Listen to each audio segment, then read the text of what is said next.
Olá, pessoal, tudo bem? Eu sou a doutora Adriana Figueiredo Flato. Vou falar brevemente do meu currículo para vocês me conhecerem melhor. Eu comecei a minha jornada na odontologia pela residência de cirurgia bucomaxilo. Depois da bucomaxilo, eu fui fazer especialização em implantodontia e, posteriormente, a odontologia hospitalar. Foi na odontologia hospitalar que eu me encontrei, vamos dizer assim. Então, eu fiz a odontologia hospitalar no Albert Einstein e, a partir daí, eu fui fazendo cursos que me agregassem valor nessa área. Então, eu fiz a habilitação em laser na USP, na Lelo, né? Depois, eu fiz o curso de odontologia e oncologia hematológica, também no Einstein, e me apaixonei por essa área. Então, continuo fazendo, periodicamente, outros cursos voltados para oncologia, e fiz o curso já de oncohemato no AC Camargo, sou mestre, né? Então fiz mestrado na Universidade da Unimar.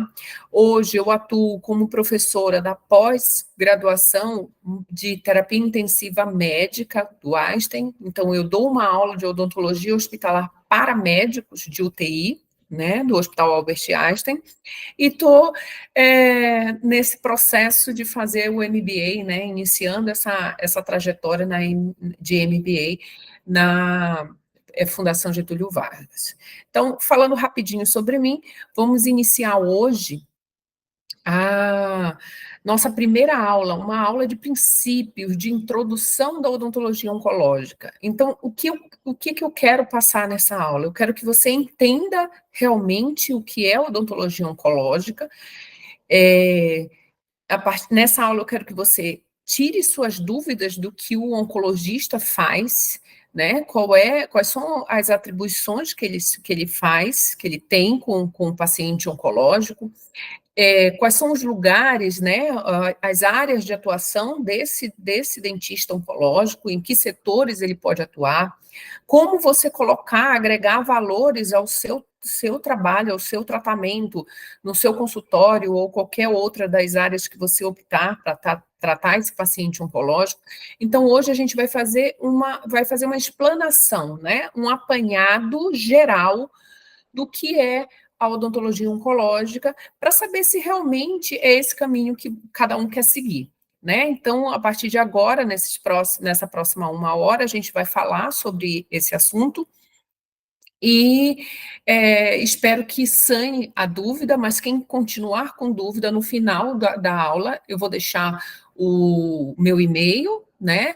Você pode estar entrando em contato e a gente acaba conversando e tirando as dúvidas que faltarem. Não tem como falar de odontologia oncológica sem falar de câncer, né? Que é a principal causa de tudo, onde tudo começa, né? Um diagnóstico de câncer, um diagnóstico de neoplasia maligna. Então, o paciente vai e tem um diagnóstico de câncer. Mas o que é o câncer, né? O câncer não é uma doença única, abrange mais de 100 tipos de doenças diferentes, né? Então, é uma neoplasia maligna, é uma alteração maligna das células do nosso próprio organismo, que se diferenciam rapidamente, né, desordenadamente. Ela cria um meio de se autossuprir, então ela tem uma capacidade aquelas células têm a capacidade de promover desenvolvimento de novos vasos sanguíneos para suprir aquele tumor, que com o tempo ele passa a ser praticamente independente, ele se autossupre pela necessidade do sangue, por isso ele tem esse crescimento rápido, desordenado, ele tem a característica de invadir outros órgãos e tecidos, por isso ele causa metástases. Então, a gente pode dizer que um conceito dado pelo INCA, né, um conceito dado pelo Instituto do Câncer aqui no Brasil, é que o termo abrange mais de 100 tipos de doenças diferentes, né, de diferentes doenças malignas, que têm em comum um crescimento desordenado de células que podem invadir tecidos e órgãos. Então, esse seria o conceito dado pelo INCA. Atualmente é considerado um problema de saúde pública mundial.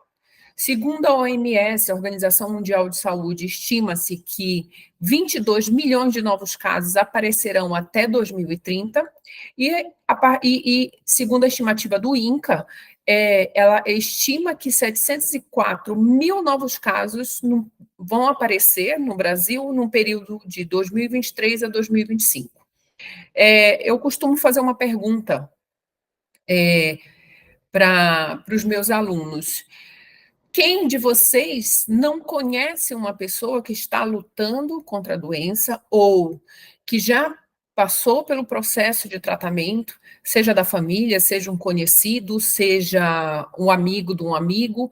Então, hoje em dia, é muito difícil a gente não conhecer alguém da nossa proximidade que já tenha passado pela situação ou esteja passando. Isso quando não acontece conosco.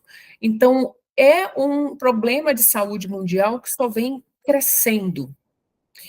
Antigamente, o câncer, ele tinha aquela, vamos dizer, a gente conseguia determinar o câncer como se fosse uma doença de idoso, como se fosse uma doença de velho, e ainda a incidência é muito grande em idosos. Por quê? Porque conforme a gente vai envelhecendo, o nosso metabolismo, ele vai, vamos dizer assim, cansando, né? Então as células vão se diferenciando e o risco de diferenciação de células em células malignas é muito grande.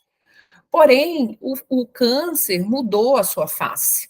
Não significa que a idade mais avançada tem um risco, tem mais número de casos de câncer. Hoje você vê jovens, né, com idades que não chegam a 30 anos, já desenvolvendo câncer. Eu já tive paciente com 27 anos que desenvolveu câncer de mama, e cada dia mais a gente consegue observar que não tem mais a idade avançada, não é porque você é novo que você não tem o risco de desenvolver o câncer. Então, segundo os dados ainda do INCA, tem se observado nessa estatística que cada vez mais aumentam os casos de câncer em pessoas mais novas, né? Em adultos jovens, vamos dizer assim. Então, aumentou 79% de 1990 a 2019, os casos desses adultos jovens têm aumentado bastante. E é cada vez mais comum você ver um adulto jovem desenvolvendo câncer em algum lugar. E eu coloquei essa frase, que é um dos artigos que eu utilizo para o nosso estudo, para a nossa aula em oncologia. Segundo Ferley e seus colaboradores, 1 em cada 5 indivíduos terão câncer durante a sua vida. Então, isso aí só vem para fortalecer a afirmação de que é um caso de saúde pública, né? É um crescimento muito desordenado que, assim, está a olho nu para a gente, vamos dizer assim. Mas todo mundo se pergunta o que causa o câncer. Se eu soubesse o que causasse o câncer, eu ia fazer ao contrário, eu ia prevenir para eu não ter o câncer. Não é assim, mais ou menos? Por exemplo, a gripe, a gente sabe do H1N1, que é causado por um vírus, que o Covid é causado por um vírus. Vou usar máscara, não vou ter contato com outras pessoas, porque eu vou me contaminar. Então, para eu não me contaminar, eu tenho que fazer isso, isso, isso. O câncer, ele ainda hoje é um tabu, uma incógnita, vamos dizer assim, porque não existe apenas uma causa para o câncer. O que existe é um conjunto de fatores que podem, sim, influenciar o aparecimento desse câncer ou não. Antigamente, também, um pensamento mais antigo era de que famílias que tinham vários casos de câncer ou você tinha quase que certeza que você teria um câncer, ou a probabilidade é maior. Mas, de acordo com muitos estudos, o que se sabe hoje é que a genética ela só tem influência de 10% a 20% nesses casos. Então, de 10% a 20% é genético. Se o seu pai, sua mãe teve algum caso de câncer na família, você já tem esse 10% a 20% a mais de chance de desenvolver o câncer. Mas não significa que seja uma certeza que tem na família e eu vou ter. O que vai fazer a diferença aí, que vai somar? É a qualidade de vida do paciente.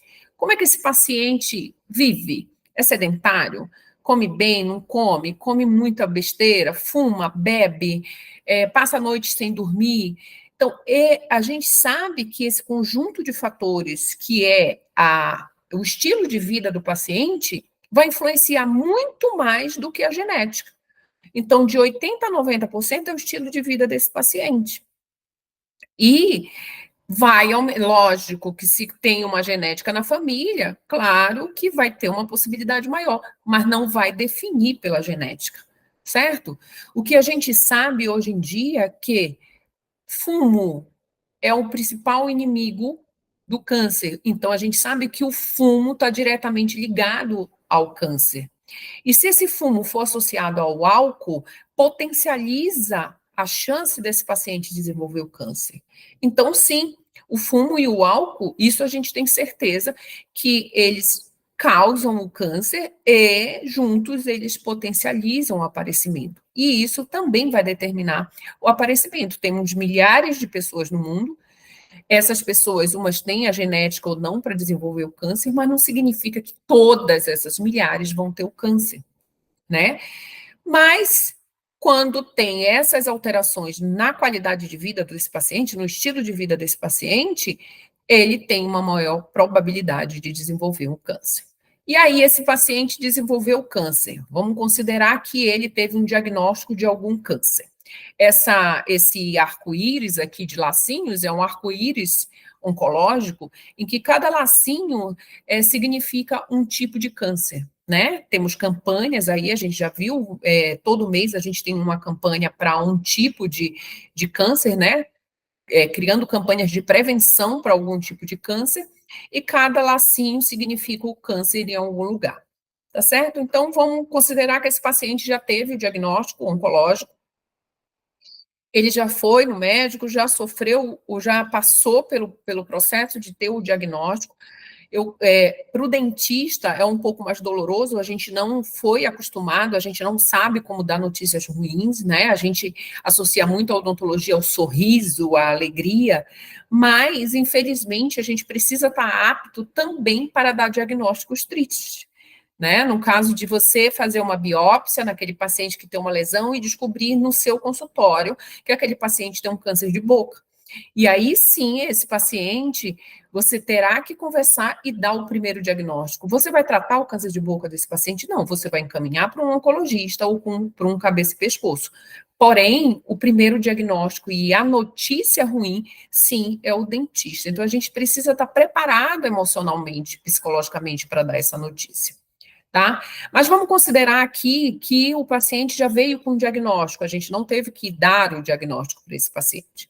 Esse paciente chegou no nosso consultório, ele veio com um diagnóstico já fechado de algum câncer, e ele vai ter alternativas de tratamento de acordo com o câncer que ele tem. Então, ele vai passar no oncologista, e hoje a gente tem uma gama de tratamento, a gente tem imunoterapia, a gente tem terapia-alvo, a gente tem hormonioterapia, a gente tem uma gama de tratamento para esse paciente. Alguns acessíveis, alguns que são custeados pelo SUS, outros que não, mas a gente tem muita alternativa de tratamento para o câncer. Mas, mesmo assim, a gente ainda considera os tratamentos de primeira escolha, né? Tratamento ouro de escolha, é a quimioterapia, a radioterapia e a cirurgia. Então, é como se o primeiro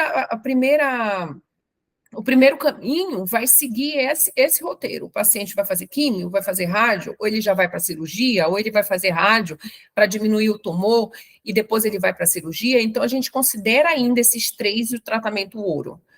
Lógico, quando o paciente não consegue ter uma resposta adequada a uma quimioterapia, por exemplo, ele vai para uma imunoterapia. Só que a imunoterapia tem um valor muito alto, então o SUS não custeia todas as imunoterapias. Então vai depender muito também da posição social desse paciente, né, das condições aquisitivas dele. Mas, enfim, a gente vai considerar como variáveis, né, variáveis ao tratamento, são esses 3 tratamentos que são prioridades, né, que são padrão ouro na oncologia: químio, rádio e a cirurgia. Depois a gente considera as variáveis do paciente. Todo paciente que vai fazer químio, rádio, vai ter o mesmo efeito de boca, vai ter a mesma toxicidade em tecido? Não necessariamente. Vai depender das variáveis desse paciente. E quais são essas variáveis? As variáveis são as doenças de base desse paciente. Ele é cardiopata, ele tem diabetes, ele é renal crônico, ele tem outras comorbidades que agravam a situação dele, né? Agravam a situação oncológica dele. Esse paciente, ele é mais suscetível a ter efeitos colaterais piores. Não, esse paciente não tem nenhum tipo de comorbidade, ele se alimenta muito bem, ele tem uma boa higienização de boca, os efeitos colaterais nele, usando a mesma quimioterapia que um outro paciente, vai ser menor. Mas esse paciente, além das comorbidades, ele se alimenta mal, é sedentário, é obeso, ele não faz nenhum tipo de atividade física, ele tem péssima qualidade de boca, né? A saúde bucal dele é péssima, não vai no dentista há quanto tempo, tem um monte de lesão de boca, infecção, doença periodontal. Certamente esse paciente vai ter efeitos colaterais, uma toxicidade em tecido muito maior, né, do que um paciente com uma boca mais saudável. Então, a gente tem aqui um diagnóstico de câncer, uma variável do tratamento, depende do que ele vai passar, ele vai fazer só químio, ele não vai fazer rádio, ele vai ter o variável do paciente para a gente ter os graus de comorbidade ou de efeitos colaterais desse tratamento. Então, todo paciente usando, por exemplo, uma ciclofosfamida vai ter o mesmo grau de mucosite? Não. Então, a gente precisa, sim, tratar individualmente esse paciente. Vai ser um ser único ali que a gente vai criar um protocolo de tratamento personalizado. Se é um paciente que a gente já sabe que tem comprometimentos, a gente já vai saber que temos que fazer uma prevenção, porque os efeitos em boca dele vai ser muito pior. Tá certo? Então, até aqui, a gente entende que a gente veio de um diagnóstico de câncer até os efeitos colaterais, e que esses efeitos colaterais vão ter variáveis, né, na sua gravidade, desde de uma simples irritação de mucosa até úlceras maiores, dependendo das variáveis do paciente, tá certo? Então, esse slide tem que ficar bem claro para você. E aí a gente vem para os principais sintomas do tratamento antineoplásico, né? Principais não seria só sintomas, mas seria efeitos colaterais em boca, efeitos colaterais em mucosa, efeitos colaterais em cabeça e pescoço. Porque a gente escuta muito falar que apenas o paciente oncológico só tem mucosite, mucosite, mucosite. E assim, seria muito bom se fosse só mucosite, porque seria um efeito colateral apenas para a gente tratar. Mas esses pacientes nunca vão ter apenas um efeito colateral, eles não vão ter apenas a mucosite. E assim, é mucosite e laser, mucosite e laser. Eu tenho um laser no meu consultório, eu vou começar a tratar paciente oncológico porque a gente trata mucosite com laser. Espera aí, não é só isso. Esse paciente nunca vem somente com uma mucosite, esse paciente vem com uma xerostomia, né? Ele vem com uma dificuldade de engolir porque ele tem uma hipossalivação, ele não consegue fazer o bolo alimentar, então ele tem uma disfagia, ele não se alimenta direito porque não consegue comer comidas secas, só consegue comer comidas com molho. Ele tem uma digeusia, ou seja, uma alteração ali de paladar, que ele não sente o gosto da comida, então ele não tem a satisfação de se alimentar, começa a baixar ali a imunidade daquele paciente, porque o alimento naquele momento está escasso, e o alimento para ele ali seria um remédio para ele melhorar, para ele estar com uma imunidade mais elevada. Mas ele não consegue, porque ele não tem paladar, então ele não sente o gosto da comida. Se ele tem uma mucosite, ele tem dor. Se ele tem dor, ele também não consegue se alimentar, porque a dor não deixa ele engolir, tudo arde, tudo incomoda, a mucosa está... Se a gente tem uma afta, já dói, imagine uma úlcera de mucosite. Então, esse paciente, ele vem com vários efeitos colaterais, ele não vem apenas com um efeito colateral. E a gente precisa aprender a cuidar de cada um deles, né? Eles em conjunto, eles individualmente, mas a gente precisa criar protocolos de tratamento para esse paciente de acordo com as queixas desse paciente. Esse paciente vai ter uma baixa imunidade, ele vai ter infecção fúngica, né? Ele vai ter cândida, ele vai ter infecção viral, ele vai ter herpes. A gente precisa tratar essas lesões que vêm junto durante todo esse processo. Para que a gente precisa tratar? Porque se esse paciente para de se alimentar via oral, ele precisa passar uma sonda, ele precisa fazer uma gastrostomia. Isso tudo porque o alimento é vida, então ele precisa se alimentar de uma forma que ele não pare de fazer o tratamento antineoplásico, o tratamento oncológico, porque se ele parar, o câncer vai aumentar.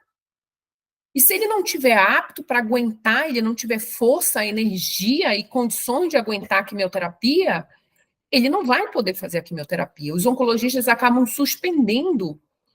Mesmo pacientes que passam sonda, começam a tomar alimentos através de sonda gastroenteral, ou nasoenteral, ou nasogástrica, esses pacientes não conseguem a quantidade de suplemento, de proteína necessária para manter um corpo saudável, para ele passar sem tanto sufoco por esse tratamento oncológico. Então, a gente precisa andar junto ali para que esse paciente não perca sessões de rádio, não perca sessões de quimioterapia, né? Que esse é o intuito ali, da gente trabalhar numa equipe multi com a nutricionista, com o psicólogo, com o oncologista, para que esse paciente consiga ir até o final do tratamento dele. E o legal é que a gente consegue, e a felicidade não é só do paciente, a felicidade é nossa, da gente conseguir fazer um paciente passar por 33 a 35 sessões de radioterapia de cabeça e pescoço se alimentando via oral. Isso não tem preço. Quando você consegue fazer com que os teus pacientes zerem as mucosites, ou teus pacientes zerem a sonda, zerem a gastrostomia, que depois, para voltar a se alimentar normal, ele precisa passar por uma fono, porque ele não sabe mais deglutir, porque ele não precisava mais deglutir, ele colocava o alimento direto. Então, causa uma série de problemas depois. Se ele passa por esse tratamento direto, sem se alimentando via oral, ele não vai precisar refazer todo esse percurso de reaprender a se alimentar depois. Isso não tem preço. Para a gente é um ganho, ganhar a guerra, vamos dizer assim. Então, a gente precisa, como dentista oncológico, saber de todas as alterações que esse paciente pode vir a ter com tratamento oncológico e saber manusear, né? Ter o manejo de todas essas reações. E não apenas ficar, é mucosite, é mucosite, é mucosite. A mucosite, para a gente sabe que existe, já sabe como trata. O problema é tratar ela com os outros sintomas, tá certo? Então, para a gente que vai ser dentista oncológico, a gente precisa saber de todos os efeitos colaterais que a quimio ou a rádio pode trazer para esse paciente, tá certo? Então, a partir daí, o que faz um dentista oncológico? Essa é a pergunta, né? O que o dentista oncológico vai fazer? Ele vai dar assistência ao paciente oncológico. Somente quando está em tratamento? Não, principalmente quando está em tratamento oncológico. Principalmente durante o tratamento. Mas a gente também condiciona a boca para iniciar um tratamento, então a gente atende antes desse tratamento iniciar também. A gente atende durante e a gente atende depois. Porque, felizmente, com a evolução dos tratamentos oncológicos, esses pacientes estão tendo uma sobrevida maior, eles estão vivendo mais tempo. Só que muitos vivem com sequelas. Então, mesmo depois de ter passado 2, 3 anos, esse paciente tem riscos de piora das sequelas e risco do profissional odontológico criar iatrogenias nesses pacientes por não saber manusear esse paciente que passou por esse processo. Então, a radioterapia, ela fica no osso por muito tempo na vida, né? 2, 3 anos ainda tem efeito da radioterapia de cabeça e pescoço. A gente precisa saber o que a gente pode e o que não pode fazer e a forma adequada de fazer. Então, a gente atende sim o paciente antes, durante e depois do tratamento, tá certo? E muito tempo depois. É um paciente que vai ser fiel a você. Por quê? Porque ele sabe, ele tem segurança, ele sabe que você sabe tratar ele sabe que ele está em boas mãos, ele sabe que ali ele não está sofrendo o risco de piorar um quadro dele, né? E é um paciente saudável, que depois ele vai querer uma estética, ele vai querer um clareamento, ele vai querer uma resina, uma faceta, ele vai querer tratar a boca dele. E você precisa saber, porque, na verdade, o tratamento é um tratamento normal, é uma higienização, uma limpeza, uma raspagem, é o tratamento do especialista normal, um endo. Vai precisar fazer um canal, você sabe fazer esse canal para esse paciente que passou por radioterapia de cabeça e pescoço, tem quanto tempo que ele fez radioterapia de cabeça e pescoço? Eu posso piorar no tratamento endodôntico? Então, isso a gente precisa saber, né? Porque você vai fazer o que você sabe fazer naquele paciente. Porém, ele tem necessidades de procedimentos normais, mas de forma especial, vamos dizer assim, para vocês entenderem melhor. Então, a gente trata a prevenção, a gente dá diagnóstico quando necessário, faz a biópsia e dá o diagnóstico da lesão e dá o diagnóstico das lesões provenientes do quimioterápico, né, do protocolo ali que ele está fazendo, do tratamento, e trata as alterações que esses tratamentos provocam, né, essa toxicidade que provoca em boca. A gente promove, acima de tudo, a qualidade de vida desse paciente, porque você controla a dor, você faz ele continuar se alimentando, você controla as infecções ali, você evita infecções piores. Então, aquele paciente já tinha, antes de começar um tratamento, um foco ali de uma lesão crônica, há muito tempo que ele não sente nada. No momento que a resistência desse paciente baixar e que ele tiver um problema de baixa imunidade, essa lesão que era crônica, ela pode vir agudizar e causar um baita de um problema para esse paciente, porque vai causar um inchaço, pode causar uma infecção generalizada, uma sepse, e levar um paciente oncológico debilitado a óbito. Então, a gente precisa realmente saber diagnosticar e prevenir esse tipo de coisa, né? Então, se eu posso resumir nessa pergunta, o que a gente faz? A gente promove qualidade de vida, a gente ajuda esse paciente a passar pelo processo sem tanto sofrimento, tá certo? Quais são os campos de atuação? Onde o dentista oncológico hoje pode se colocar para atender esses pacientes? A gente pode atender no nosso consultório? Sim, a gente pode ser referência no nosso consultório, referência assim como outras especialidades. Né? Tem muita gente que encaminha o paciente para outro amigo, para outro colega, outro profissional. Por quê? Porque tem medo de colocar a mão nesse paciente. Por muito tempo, as grávidas também eram assim. Ninguém queria atender grávida, por medo achava que a grávida ia ter o filho na cadeira. Porque a grávida não pode isso, não pode aquilo, não pode usar anestésico. Sim, a gente aprendeu, né, hoje, que a grávida pode ter o tratamento desde que a gente saiba o momento adequado de intervir, qual é a medicação que ela pode utilizar, o que a gente pode fazer, qual o momento que a gente pode fazer, o que a gente não pode fazer. E hoje a gente atende grávida no consultório. Então, o medo, muitas vezes, de atender o desconhecido é porque a gente não sabe o que fazer com aquele paciente, não sabe o que a gente vai provocar naquele paciente, quais são os erros que a gente pode estar cometendo no tratamento daquele paciente especial. A partir do momento que a gente se capacita, que a gente estuda, que a gente entende qual é a necessidade daquele paciente, o que a gente pode, o que a gente não pode oferecer para ele, a gente consegue atender o paciente bem, seguro e de forma eficaz, né? Um tratamento eficaz. E sim, a gente pode se virar referência de tratamento de oncologia, né? De dentista oncológico. Eu atendo o paciente com segurança. No seu consultório, em clínicas maiores, que tem vários outros profissionais, você pode ser a referência naquela clínica de atender esse paciente, é um diferencial para você, um diferencial no currículo. Então, é muito importante você divulgar, você estudar e divulgar para que você receba essa clientela que está muito grande, mas que tem um profissional muito escasso. né? Um outro local que a gente pode estar atendendo é atendimento hospitalar, hospital oncológico, paciente que está internado para fazer infusão oncológica, no hospital oncológico ou no hospital normal. Tem pacientes que fazem infusão internados. Você precisa ir lá fazer assistência a esse paciente, porque ele vai ter comorbidades, é um paciente mais fraco, ele vai ter uma toxicidade em boca, principalmente os pacientes que vão fazer transplante de medula óssea, a gente precisa estar junto, a gente precisa fazer o pré, né? Passar por uma avaliação pré-transplante, né? Então, no hospital, sim, você pode fazer o seu credenciamento e ir atender esses pacientes internados. Clínica de infusão que está cada vez maior, a quantidade dessas clínicas, os oncologistas criam as clínicas somente para fazer quimioterapia. Então, o paciente vai lá, recebe a infusão e vai embora.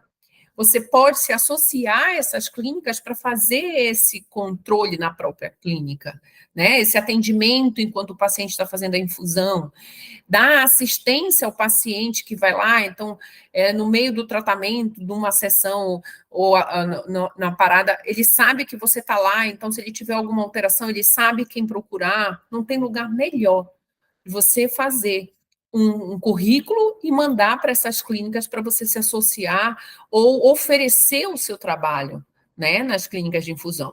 E o atendimento domiciliar, que ocorre muito para pacientes que não têm condições de se locomover para nenhum tipo de consultório, clínica, às vezes vai só na clínica de infusão e volta para casa, ele tem uma locomoção debilitada, pacientes que estão em cuidados paliativos, são pacientes que já só tomam quimioterápicos via oral, então nem vão fazer a infusão, mas também são muito debilitadas, não conseguem sair de casa, mas mesmo o quimioterápico causa alterações, ele tem dificuldade de se alimentar, então o atendimento domiciliar também.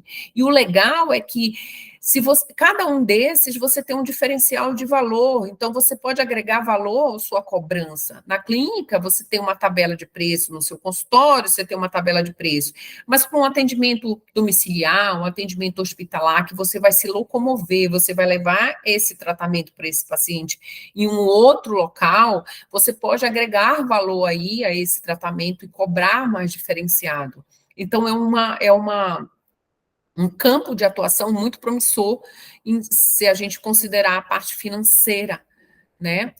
Na clínica de infusão também você pode fechar um pacote de tratamento para esses pacientes da clínica de infusão, você vai estar agregando valor à clínica de infusão. Nossa, eu vou lá naquela clínica, eu tenho o dentista, eu tenho o nutricionista, eu tenho o psicólogo, tudo no mesmo lugar. Isso agrega valor ao serviço, né? Então, de que forma você vai oferecer o serviço para essa clínica de infusão? Eu vim aqui para somar, eu estou aqui para agregar valor para a sua instituição.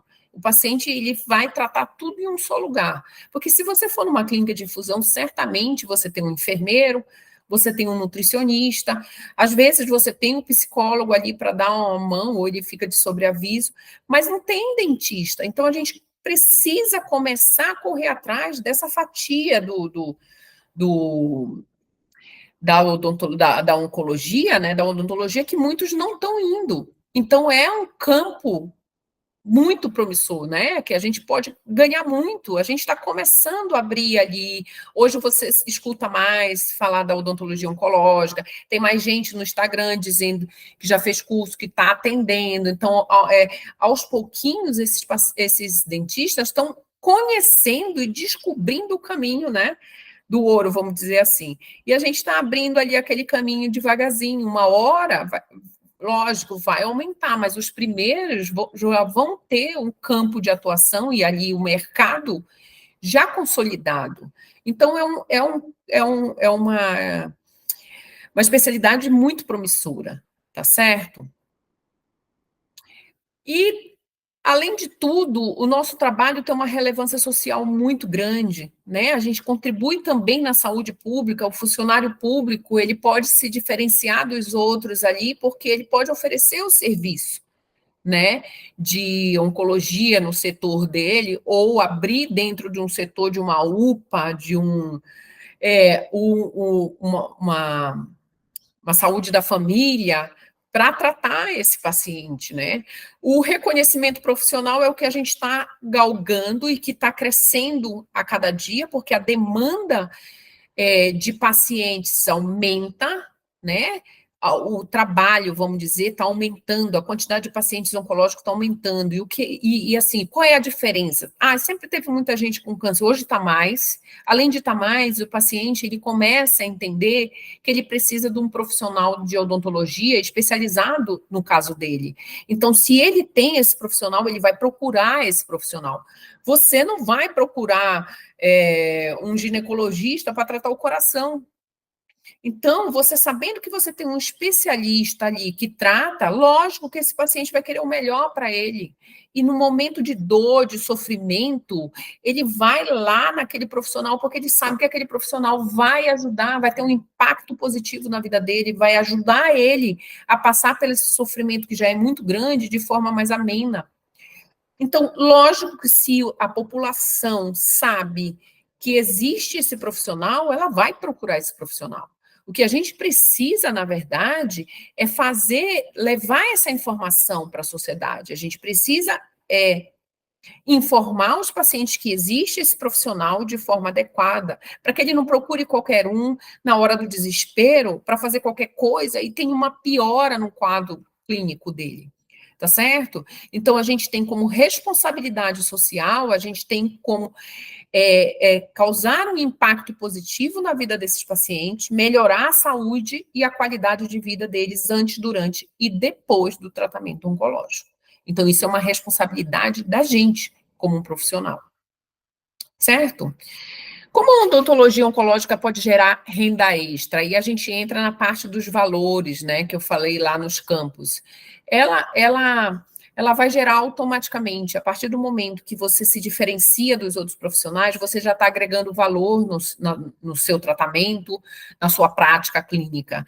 Então, o atendimento é diferenciado, a demanda é crescente, cada dia mais o paciente sabendo que tem um dentista oncológico, ele sabe, porque muitos passaram por situações em que o médico mais antigo dizia, você precisa passar por isso, é feito da quimioterapia, mas infelizmente não tem o que fazer. Você vai ter que passar por isso, você vai ter que aguentar. Não dá para comer? Vamos passar sonda. Não dá para passar sonda? Vamos fazer gastrostomia.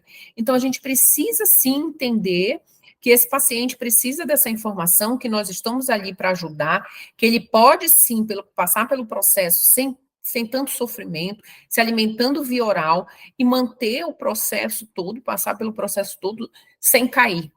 Isso é importante. E é uma demanda crescente. Mas depende muito da gente também, como um profissional. A gente está ali no mercado e fazer a coisa certa. Não adianta se intitular dentista oncológico e fazer besteira na boca do paciente, que esse paciente vai ter um efeito colateral ou agravar a situação dele. Né? Uma osteoradionecrose, um osso que não cicatriza, uma extração errada, no momento errado, que aquele paciente estava com baixa resistência, não é aquele momento de intervir, mas mesmo assim você não fez profilaxia antibiótica, você tratou aquele paciente como você trata qualquer outro. Só que aquele paciente, ele tem uma condição especial que vai piorar, o que você fez vai piorar a situação dele. Vai abrir uma infecção de boca, você pode estar causando uma sepse ali naquele paciente, você pode levar aquele paciente debilitado a óbito. Então, a gente precisa ter essa consciência. Não adianta dizer, eu vou dizer que eu faço porque não tem, o paciente chega aqui no meu consultório, eu faço, eu sou um paciente oncológico. Não, mas eu atendo, você não sabe nem o que está fazendo. Então, isso também é uma consciência que a gente precisa ter. A demanda está aumentando? Sim, mas a gente precisa estudar, tá certo? A gente vai ampliar ali o portfólio de serviço, ou seja, você já é um especialista, você é um endo, você é um pério, você é um cirurgião, você já tem ali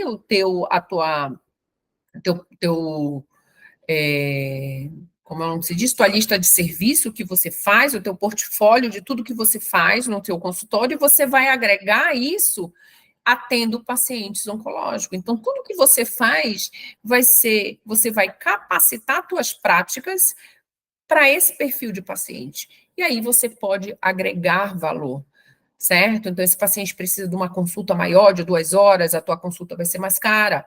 Esse paciente precisa de um tratamento que vai demorar mais do que um convencional, a tua consulta vai ser mais cara, uma anamnese mais demorada, a consulta vai ser mais cara. Então, você vai agregar valor a esse serviço que você já faz, mas que vai ser direcionado ao paciente oncológico, tá certo?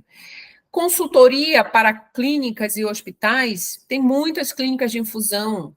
Então, você vai fazer consultoria, fazer protocolos, criar assistência antes, durante e depois desse paciente, capacitar outros profissionais para trabalhar, tipo, uma clínica já tem um dentista, mas o dentista não sabe fazer esse protocolo, ele mal sabe atender aquele paciente. Você vai criar aqueles protocolos ali para aquela clínica, né? Implementar o serviço para eles contratarem dentistas capacitados para trabalhar.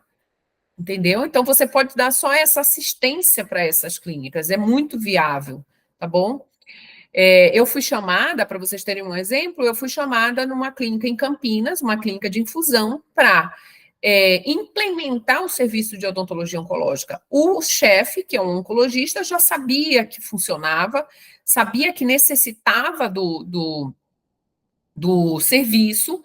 Porém, eu morava no interior, na época, em Marília, eu não poderia estar indo e vindo, mas eu fui implementar o serviço para ele.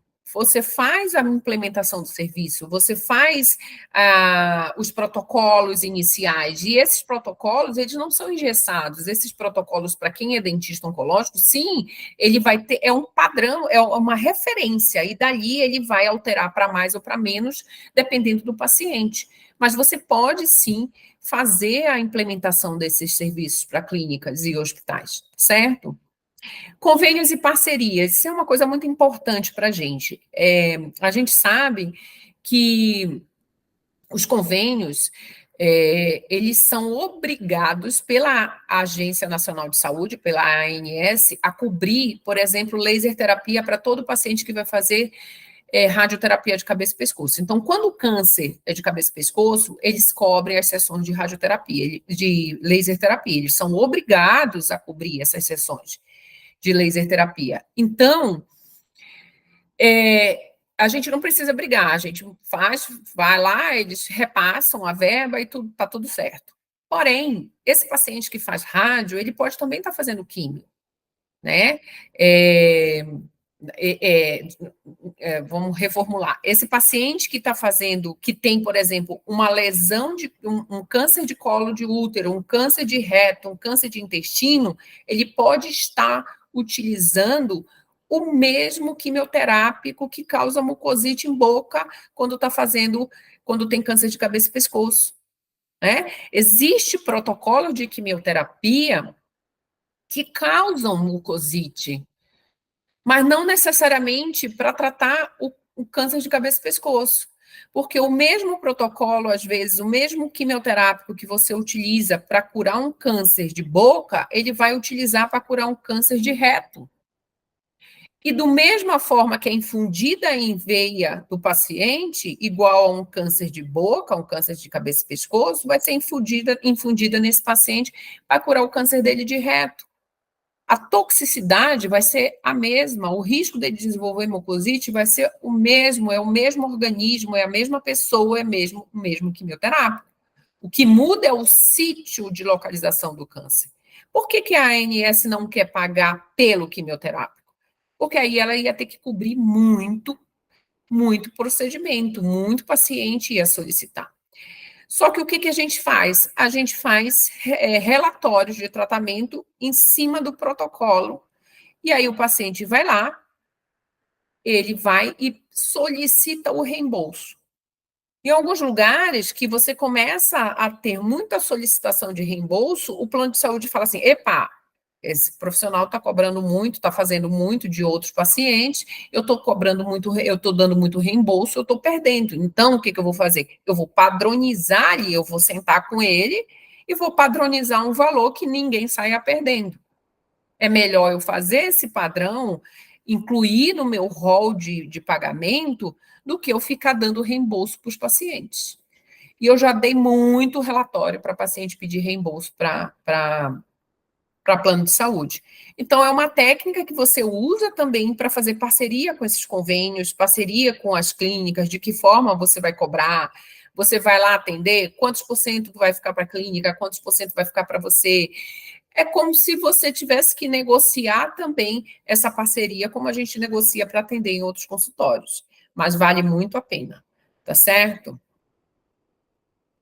E aqui a gente vai colocar, eu sempre coloco esse caso clínico, foi o meu caso de virada de chave, se eu posso falar para você, foi quando tudo começou na parte de querer ajudar e ensinar os profissionais de oncologia a tratar esses pacientes. Porque a partir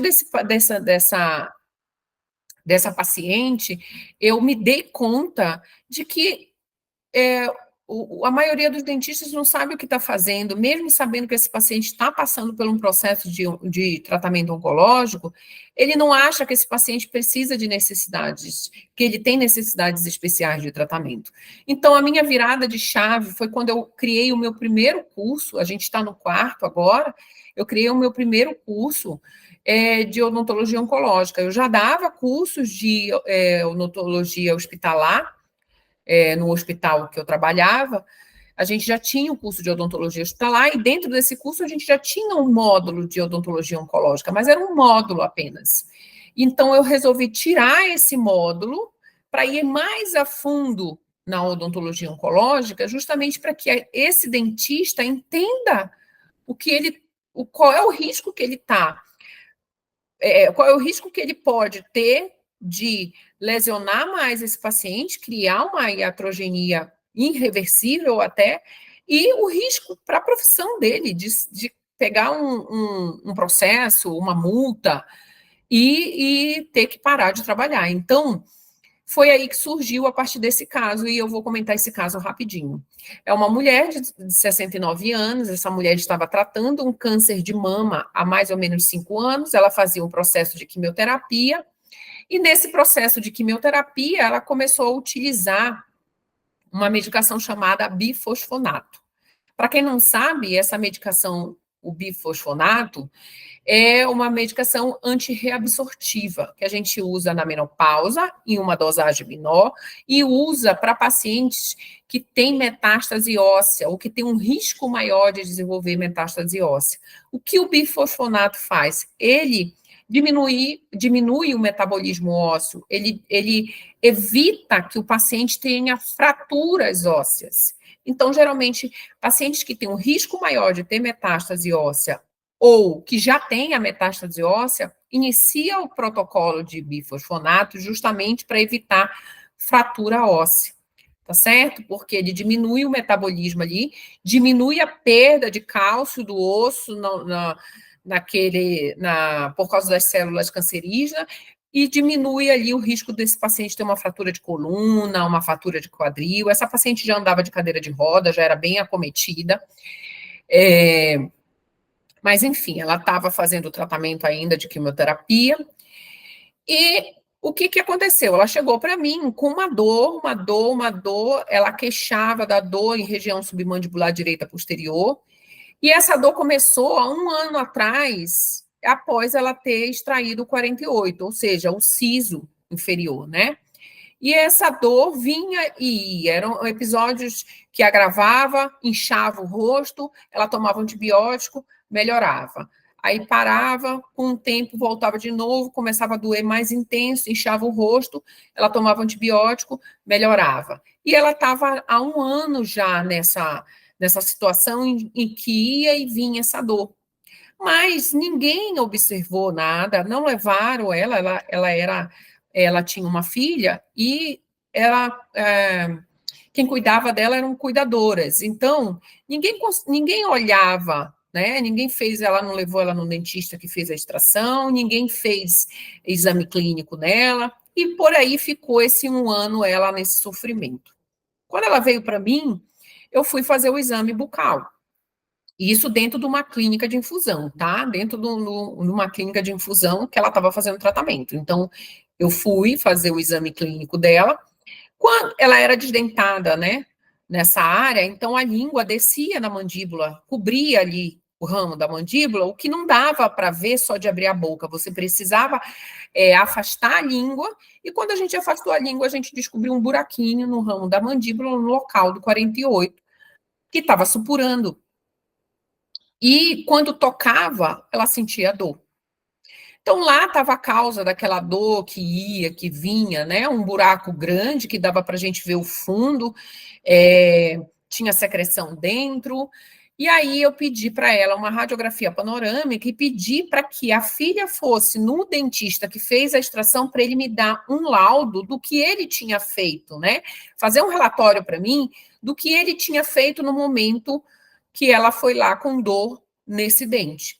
E ele me mandou esse laudo, ele me mandou esse relatório dizendo que a paciente chegou no consultório dele com muita dor e que ele fez a extração do dente 48 do siso e colocou uma observação bem grande embaixo. No momento da cirurgia do siso, a paciente estava em tratamento oncológico.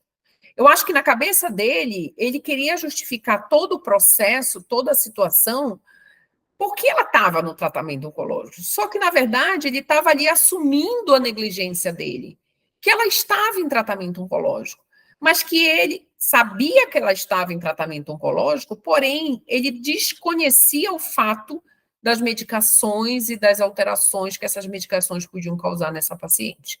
E fez a extração.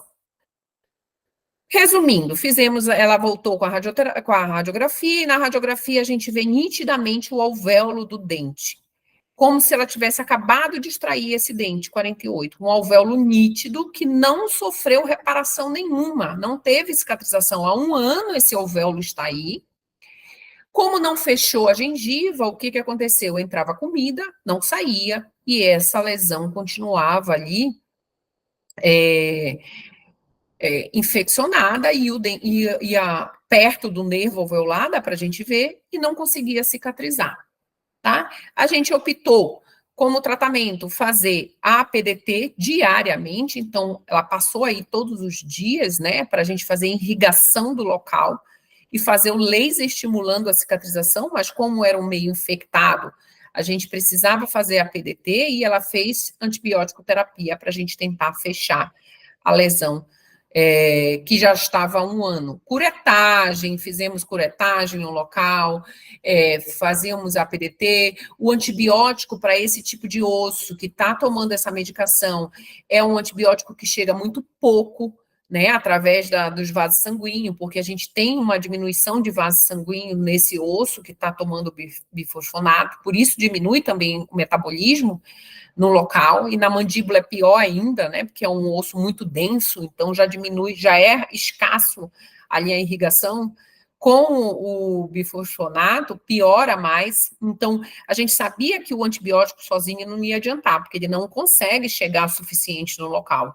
Então, a gente irrigava com soro fisiológico e fazia o APDT, que, para quem sabe, o APDT é o azul de metileno combatendo ali os micro-organismos, né? Então, a terapia fotodinâmica antimicrobiana no local para ajudar. E também aumentando ali a circulação de vaso sanguíneo, né, a circulação de sangue ali, tentando deixar a lesão cruenta, mas nunca fechando, tentando fazer ela fechar com a segunda intenção, de dentro para fora. Nem pensar em suturar essa lesão por causa da infecção que está lá dentro. Então, aqui a radiografia, que a gente já comentou. E aí, essa mesma paciente, durante esse processo de tratamento, ela começou a comer mais do outro lado, porque ela tinha muita dor desse lado. E aí, o que aconteceu? O siso 38 dela, né, o dente 38 começou a doer. E ela, no meio desse tratamento que a gente estava para fechar a osteonecrose dela do lado esquerdo, ela começou a sentir muita dor no 38 e começou a ficar mole e supurar o dente desse lado. Prontamente a gente decidiu em fazer uma extração, né, também, mas já sabendo das condições da paciente, a gente tomou todo o cuidado de fazer uma cirurgia não muito invasiva, uma cirurgia sem agredir muitos tecidos, sem fazer muito descolamento, deixando um rebordo mais arredondado, sem nada pontiagudo que pudesse ter uma descência de sutura ali no local. Fizemos lasers antes, durante e depois da extração, fizemos uma sutura com pressão para fechar ali, deixar tudo fechadinho o máximo possível, e conseguimos fazer essa extração, lógico, com uma antibiótico terapia, né, com curetagem, deixar o alvéolo bem cruento, e um mês depois o local da lesão estava desse jeito. Tá? Então, conseguiu fechar. Ah, mas o osso dela não continuou tendo problema de cicatrização? Sim, mas agora ele está fechadinho, ele está coberto, não vai entrar alimento ali, não vai, não tem mais o risco de descência de sutura aí, de entrar alimento, de infeccionar o osso. Ele pode até ficar com aspecto de alvéolo, mas ele está fechado, ele está protegido pela gengiva. Então, o risco aí é muito menor. Ele pode demorar mais tempo para cicatrizar, mas o risco aí é muito menor de desenvolver uma osteomielite, uma infecção, uma fístula, entendeu? E piorar a situação. Veja só, a paciente, ela está tratando, ela tem uma metástase, já é uma paciente debilitada, que tem um organismo frágil, e a gente ainda criar um processo de infecção, que ela tenha que lidar com esse processo de infecção de boca, é muito complicado. Mas, enfim, eu trouxe esse lado, o outro lado, para vocês verem que, sim, a gente pode fazer o procedimento, mas esse procedimento tem que ser consciente do que a gente está fazendo, na forma adequada, no momento adequado, e com todo o cuidado que a gente precisa oferecer para esse procedimento, tá certo? Então, não é uma coisa de outro lado do mundo, é técnica, é forma de abordagem que a gente precisa entender para que a gente não piore a vida desse paciente. Então, a gente tem aqui a área do 48, do 38, a área do 48 ainda permaneceu, a gente lutou com essa paciente durante 3 meses para fechar essa osteonecrose, que não conseguia fechar de jeito nenhum, porque a cada queda que ela tinha da imunidade dela, ela piorava. Infelizmente, essa paciente veio a óbito, tá certo? Aqui um segundo caso clínico, que eu trouxe para vocês aqui um caso de CA de laringe, ou seja, de uma paciente que passou por radioterapia de cabeça e pescoço, estava fazendo o protocolo de quimio e radioterapia e veio com dor, né? Ela veio com dor nesse dente, e o estado do dente no exame clínico estava desse jeito, com grande mobilidade e muita dor essa paciente tinha. A gente não podia deixar ela assim. Essa lesão desse dente pode criar uma infecção generalizada e piorar o quadro clínico dessa paciente. Então, a gente optou pela extração desse dente, também de forma adequada, mesmo ela tendo feito radioterapia, está fazendo radioterapia de cabeça e pescoço. Essa radioterapia ela foi suspensa, mas pelo médico, para a gente poder fazer o procedimento, que era emergencial, porque essa paciente ela não passou com a gente para prevenção, né? Para a gente avaliar se ela tinha alguma comorbidade, alguma coisa, alteração de boca que pudesse agudizar durante o tratamento. Então, ela teve que passar numa emergência mesmo durante o tratamento, e a gente optou por fazer. Nesses 2 dias, ela teve que suspender as 2 sessões de radioterapia para a gente poder fazer. Então, a gente fez numa sexta, ela ficou. Sexta ela não fez, sábado e domingo também não. Segunda-feira ela voltou para a radioterapia. Com todo o cuidado, a gente fez a extração dessa paciente, fez a sutura e ficou acompanhando. Qual foi o protocolo de acompanhamento dessa pós-cirurgia? Foi um pós-operatório diário, ela voltava todos os dias para a gente fazia o laser para inflamação, para cicatrização. Ela voltou sem dor, sem desconforto local, sem inflamação, sem inchaço, tá? E o desfecho clínico que a gente fazia a cada consulta, a cada 2 dias, foi espaçando, a gente continuava com a laser terapia para ajudar ali a cicatrização dessa paciente. Fazia a laser, o infravermelho na área óssea ali, né, no alvéolo onde foi a extração e fazer o laser vermelho para cicatrização em gengiva, né? Em gengiva para que não agravasse. Pontos a gente tira de 10 a 15 dias. Por quê? Porque quanto mais tempo o ponto ficar, mais eu trabalho com nylon, então é um fio que, por mais que muita gente reclame, não goste, porque fura, mas é um fio que não agrega substrato, ele não segura ali, né, a película de placa bacteriana, provocando uma inflamação maior. Então, a gente sim trata, faz essa sutura para que a gente consiga ficar com esse fio um tempo maior, de 10 a 15 dias, e só tirar quando a gente tem certeza que aquele fio já não tem mais importância na cicatrização.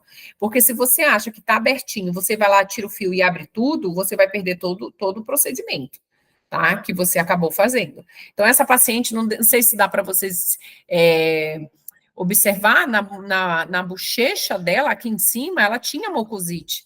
Então, a gente tratava a mucosite e tratava a cicatrização junto, porque a radioterapia já tinha causado mucosite nela, tá certo? Aqui é só uma foto para ilustrar como a gente precisa trabalhar. A gente tem que trabalhar em equipe, com enfermeiro, com nutricionista, porque essa equipe é que vai fazer a mudança, né, na vida daquele paciente, trabalhar com várias pessoas, trazendo o melhor, com o mesmo direcionamento, com o mesmo objetivo, tratar aquele paciente. Era o que move a gente. Então, a gente nunca está sozinho, a gente nunca caminha sozinho, a gente sempre precisa do próximo para ir mais adiante. E eu acredito muito na equipe multi, principalmente nesse paciente que precisa tanto. E aqui eu deixo uma frase para terminar nossa aula, uma frase de muito obrigado e dizendo que por muitas vezes sentimos que aquilo que fazemos não é senão uma gota de água no mar. Mas o mar seria menor se lhe faltasse uma gota d'água. Então, devagar a gente vai longe, vamos abrindo o caminho da odontologia oncológica, a gente veio para ficar, então vamos segurando esse caminho e nos aperfeiçoando nesse caminho de crescimento para a gente ganhar autoridade nesse processo. Você ter autoridade, segurança do que você faz é o que leva a gente mais longe, né? E por isso eu estou aqui no caminho de vocês, um passo de cada vez, para a gente fazer com que a odontologia oncológica vá mais longe. Tá certo? Se tiver dúvidas, perguntas após vocês assistirem essa aula, aqui estão meus contatos, tanto o contato de e-mail, o e-mail do consultório, meu e-mail particular, e as minhas páginas nas redes sociais. Você pode mandar mensagem por direct, perguntas por direct. Então, só para a gente encerrar, eu quero que você veja essa aula, reassista quantas vezes for necessário, e se tiver dúvida, mande a sua pergunta, tá certo? Agradeço por ter me escutado por esse tempo aqui e por ter ficado comigo até o final. Obrigada.